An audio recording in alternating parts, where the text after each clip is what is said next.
Post-traumatic stress disorder, or PTSD, is an anxiety disorder brought on by trauma. It can occur from one event or as a result of cumulative stress. And there are three main symptoms: avoidance, re-experiencing the trauma, and hypervigilance. There can also be physical symptoms like high blood pressure and rapid heart rate. Those with PTSD can recover. Sergeant Rich Labard is living proof. What I had a hard time with after I went through treatment and kind of really started to get a grasp on what happened to me, it was the guilt of leaving this guy in my mind to die. I was okay with that when I made the decision because I was going to save these kids. And I was either going to kill this guy or he was going to kill me. I was okay with spending his life to save the kids. And what I encountered when I got in the house was that it was already done. August 16, 2004 is a day that changed Sergeant Rich Labard. The change wasn't instantaneous, but rather an unfolding over years.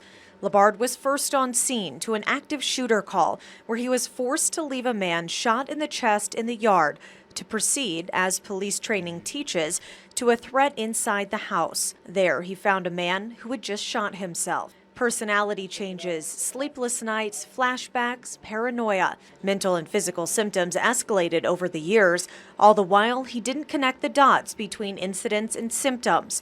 Suicide became an option to bring peace and solace to the constant noise inside his head. I hadn't gotten to the point where I made a plan. I was certainly headed that way. There was no compartmentalizing for Labard. The battle was intense, all-consuming.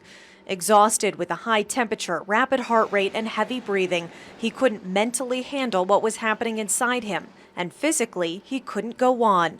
Following a second flashback, he broke. The next thing that I remembered was I had a phone in front of me and a duty roster, which could have just as easily been a gun. He made a call and chose to get help. After receiving immediate medical care, Labard spent 2 weeks in an intensive treatment program for uniformed officers in Vermont. I just made a decision that I wasn't going to come back and be quiet and not say anything, which is kind of the tradition of our culture, and risk somebody taking their own life. That if I would have just told them what happened to me and helped them understand that they're not the only ones.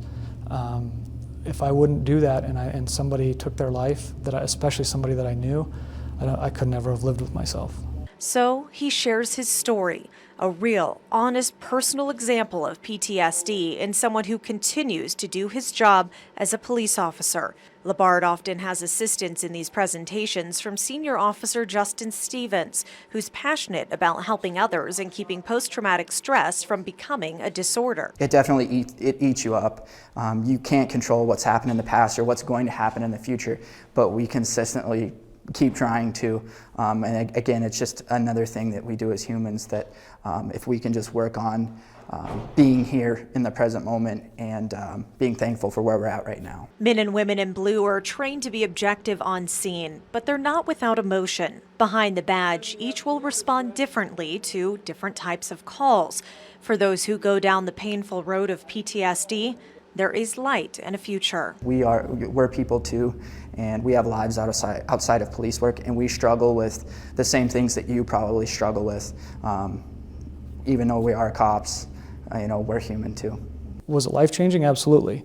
But I'm still functioning as a police officer. Is it ever going to go away? Probably not. I deal with anxiety constantly. I have to be aware of what my body's doing, what my brain's doing, and I have to be cognizant of that because I can fall back into old behaviors, and it happens. To hear more from Sergeant Labard and Officer Justin Stevens, visit us online. For MTN News, I'm Shannon Newth.